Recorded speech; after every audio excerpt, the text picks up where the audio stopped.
Alors, je vais d'abord commencer par un petit rituel assez rapide, mais qui consiste quand même à remercier les organisateurs du colloque pour tout d'abord avoir accepté ma communication et leur dire aussi, et vous transmettrez, toute mon admiration pour cette organisation en ligne qui est assez exceptionnelle.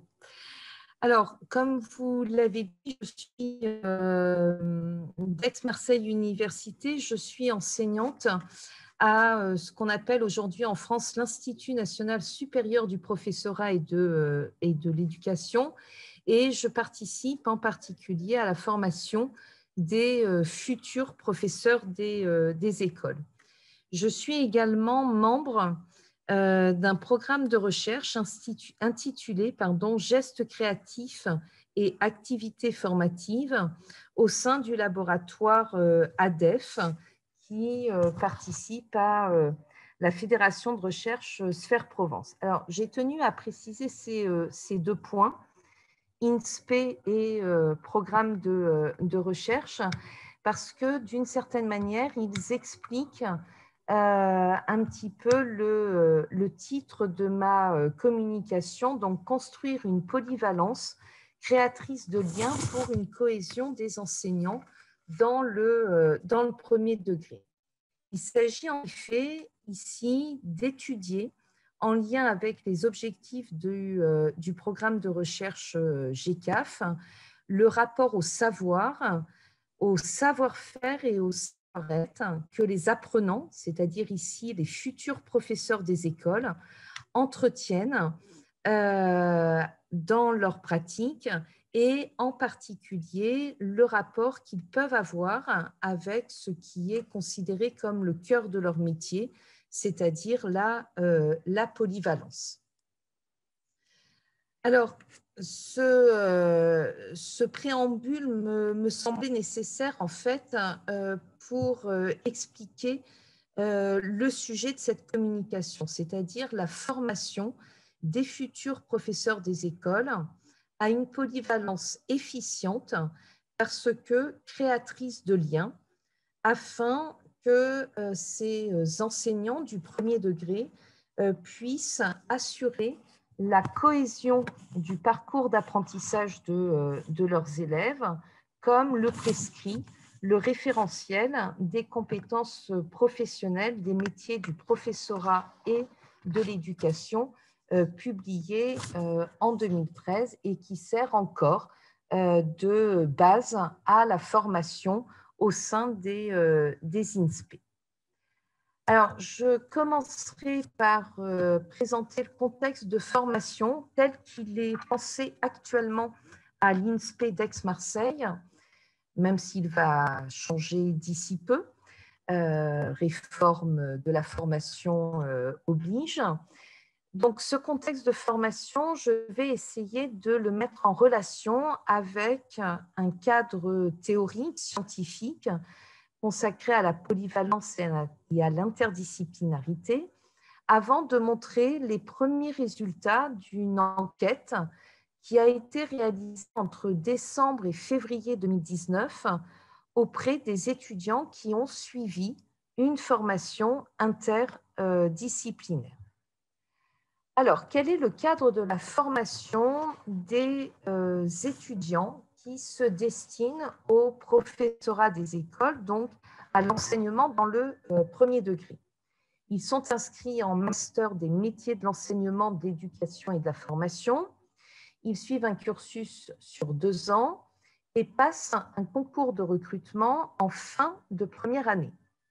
Pour l'instant, depuis 2018, jusqu'à maintenant, 2 unités d'enseignement participent en particulier à cette formation en apportant les savoirs nécessaires que vous avez ici sur cette diapositive.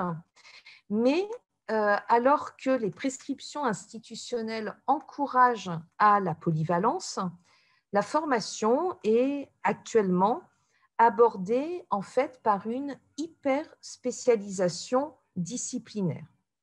Ainsi, même si les unités d'enseignement comme contenu de la polyvalence ou faire classe sont liées à des domaines d'enseignement, l'horaire qui est dispensé à l'intérieur de ces unités d'enseignement est réparti, comme vous pouvez le voir, entre différentes disciplines avec une place importante sur l'année à ce que Yves Clos a appelé le socle du genre du métier, c'est-à-dire le français et les mathématiques. Alors, la formation couvre l'ensemble des disciplines qu'un enseignant du premier degré aura à transmettre à ses élèves, mais en fait, sans lien entre ces différentes disciplines, et les étudiants se trouvent très souvent démunis lorsqu'on leur demande de croiser les enseignements. Et donc, cette formation pluridisciplinaire va ir plus ou moins à l'encontre de la définition de la polyvalence telle qu'elle est donnée ici par De Viterne et dont les mots-clés, les expressions clés pourraient être en particulier connexion à instaurer entre les disciplines, mais aussi, deuxième expression importante à mes yeux, pour définir la polyvalence, il s'agirait de dépasser une simple juxtaposition de disciplines. Sauf que la polyvalence, telle qu'elle est présentée ainsi, ne fait pas partie réellement de la formation des enseignants. Et pourtant, elle est présentée par les instructions officielles, et ce depuis très longtemps. La première fois que le mot polyvalence apparaît dans les textes institutionnels français date de 1972. Et depuis, tous les textes qui sont consacrés au professorat des écoles rappellent que la polyvalence est une spécificité du professeur des écoles et qu'elle renvoie à différents objets, les savoirs à enseigner, les savoirs pour enseigner, mais aussi à des compétences disciplinaires, méthodologiques et transversales. En fait, si l'on suit les prescriptions officielles, il est attendu du professeur des écoles qu'il soit capable de créer des liens entre les différentes disciplines enseignées afin de dépasser le morcellement disciplinaire pour permettre, en particulier selon Michel Develay, pour permettre aux élèves de comprendre ces liens entre les enseignements. Sauf que lorsque l'on observe les pratiques enseignantes, en fait, on s'aperçoit que cette polyvalence dite réelle, là je reprends une expression de Baillat en particulier, bien cette polyvalence réelle est rarement de mise dans la classe et donc amène à se questionner sur la formation des professeurs des écoles au regard de leurs difficultés à la mise en œuvre d'une réelle polyvalence. Deuxième point, toujours au sujet de la polyvalence, c'est qu'en fait, sa difficulté à être mise en œuvre relève peut-être de la polysémie du mot. Qu'est-ce qu'on entend par polyvalence? Alors, ici, j'ai présenté de manière assez succincte en faisant référence aux auteurs qui évoquent ces différents sens. La polyvalence, ça peut être la pluridisciplinarité, donc une juxtaposition. Ça peut être de la transdisciplinarité, c'est-à-dire que ça consiste à proposer des tâches et des activités permettant de développer des compétences transversales.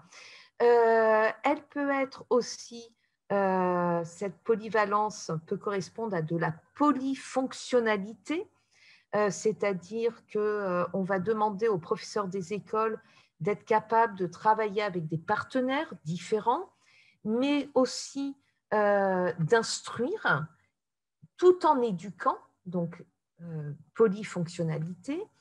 La polyvalence peut être aussi de la polyintervention, c'est-à-dire on demande à un professeur des écoles d'intervenir à tout niveau de classe, de la petite section de maternelle qui correspond à peu près à 3-4 ans, jusque fin d'école élémentaire, c'est-à-dire classe de cours moyen deuxième année pour des élèves qui ont 10-11 ans, et certains même peuvent être affectés en collège, dans le second degré, dans des classes spécialisées comme les SECPA.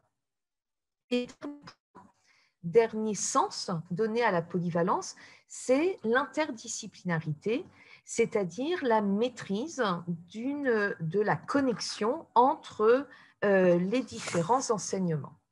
Et justement, cette connexion doit permettre, selon en particulier Darbelé, de créer un espace commun dans l'enseignement permettant de réinterpréter les savoirs afin de réaliser une synthèse de ces différents enseignements, de ces différents savoirs que l'on a à transmettre aux élèves.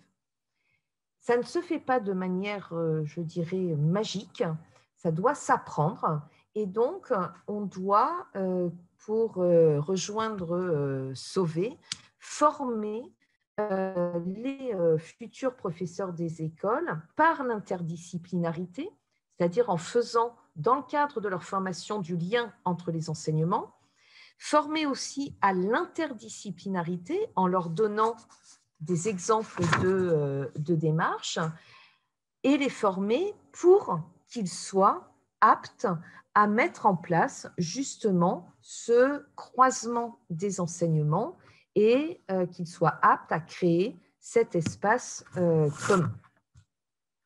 Alors, quelle est la place de l'interdisciplinarité dans la formation? J'ai commencé ma présentation en vous disant qu'en fait, on ne faisait pas d'interdisciplinarité. Mais nous en faisons quand même. C'est tout le paradoxe de la maquette de formation. Donc, de 2014 à 2018, il y a eu des modules interdisciplinaires qu'on a appelés les regards croisés et qui consistaient en mettre les étudiants en situation de concepteurs de projets interdisciplinaires au travers d'un travail collaboratif autour de thèmes dont vous avez ici quelques exemples. Depuis 2018, ces regards croisés ont été malheureusement abandonnés et ont été remplacés par des modules interdisciplinaires. Alors, chaque module dont vous avez ici les intitulés, qui sont encore d'actualité, chacun de ces modules est donné en 12 heures de cours. Ces 12 heures sont prises en charge par 2 ou 3 formateurs qui peuvent intervenir soit en alternance, soit en co-animation. Et l'objectif de ces modules est de mobiliser les compétences pédagogiques et éducatives nécessaires à la mise en œuvre de situations d'apprentissage croisant les domaines disciplinaires. Cette nouvelle organisation par module interdisciplinaire, nous avions besoin d'une certaine manière de l'évaluer. Et pour l'évaluer, nous avons procédé à une enquête par questionnaire auprès des étudiants inscrits sur l'un des sites de l'INSPE d'Aix-Marseille, parce que nous faisons l'hypothèse qu'une formation interdisciplinaire permet de développer une polyvalence créatrice de liens entre les apprentissages. Alors, ce questionnaire a été envoyé à 180 étudiants et étudiantes qui ont suivi 4 modules 4 des modules interdisciplinaires durant le semestre 1. Nous avons eu 83 retours à peu près complets. Et parallèlement, un deuxième questionnaire avait été envoyé aux 15 enseignants qui intervenaient dans les modules interdisciplinaires, mais seuls 8 ont répondu. Donc, je n'évoquerai pas dans cette communication les réponses des enseignants. Je vais me focaliser sur celles des étudiants. Alors, vous avez ici les questions qui étaient posées aux étudiants et étudiantes inscrits en Master MEF. Donc, à partir du cadre théorique que j'ai évoqué à l'instant, il leur était demandé de se positionner par rapport à des affirmations concernant l'interdisciplinarité et la polyvalence, et de classer par ordre d'importance les différentes affirmations, 1 étant la plus importante à leurs yeux et 5 la moins importante. Ensuite, nous leur avons demandé si les modules avaient fait évoluer leur représentation. Et enfin, la dernière question, leur demander d'évaluer d'une certaine manière l'interdisciplinarité des modules et d'expliciter leurs réponses. Alors, les données recueillies nous montrent ici que les étudiants considèrent l'interdisciplinarité comme une interaction des disciplines, puisque plus de 49% d'entre eux ont donné la note, entre guillemets, de 1 à cette affirmation. Ils sont un peu plus de 27% pour qui l'interdisciplinarité est une démarche qui permet de rendre cohérents différents savoirs. Et enfin, 43% d'entre eux accordent de l'importance à l'idée que l'interdisciplinarité permet la communication des idées entre 2 ou plusieurs disciplines. Concernant la polyvalence, 43% des étudiants qui ont répondu mettent en avant le fait que la polyvalence consiste à enseigner différentes disciplines dans une même séquence autour d'un même thème et de croiser les enseignements pour donner du sens aux apprentissages. Pour 30% d'entre eux, l'idée de polyvalence est aussi liée au développement des compétences transversales. Mais, et j'avoue que lorsque j'ai vu les résultats, j'ai été un petit peu surprise, ils sont à peu près 24%, enfin ils sont 24% même, à identifier la polyvalence comme simplement la maîtrise de l'ensemble des disciplines à enseigner. Et en fait, c'est ce qui est présenté sur le site du ministère de l'Éducation nationale dans sa présentation du métier du professeur des écoles. Le professeur des écoles est celui qui maîtrise l'ensemble des disciplines à enseigner. Donc, je pense que là, ça a pu influencer les étudiants dans leurs réponses. En revanche, ils sont très, très peu à considérer la polyvalence sous d'autres angles tels que la polyintervention ou la polyfonctionnalité. Pour la polyintervention, par exemple, ils sont 36% à considérer qu'il n'est pas important de voir la polyvalence comme une réponse aux besoins des élèves. Bon, donc ça peut aussi interroger. Troisième type de données, il s'agissait donc de voir si les modules avaient fait évoluer leur représentation de l'interdisciplinarité et de la polyvalence. Alors, les modules ont joué un rôle, comme le montrent ces deux graphiques, mais a priori, au regard des résultats qui sont affichés sur cette diapositive, les modules ont eu beaucoup plus d'impact sur les représentations de l'interdisciplinarité que sur celle de la polyvalence. Enfin, dernier, à partir des verbatims des étudiants, 50 étudiants, en gros, enfin 50 étudiants, pardon, sur les 83 ont explicité leurs réponses. En fait, on s'aperçoit que pour la majorité d'entre eux, ils ne sont pas persuadés que les modules ont été réellement interdisciplinaires. Pourquoi? Parce que, en fait, les enseignants étaient monovalents pour la plupart d'entre eux, qu'ils ne prenaient que des enseignements disciplinaires. Et lorsqu'ils faisaient du lien entre les disciplines, lorsqu'ils essayaient de croiser les disciplines, les étudiants trouvent que c'était beaucoup trop théorique. Alors, que retenir de tout ceci?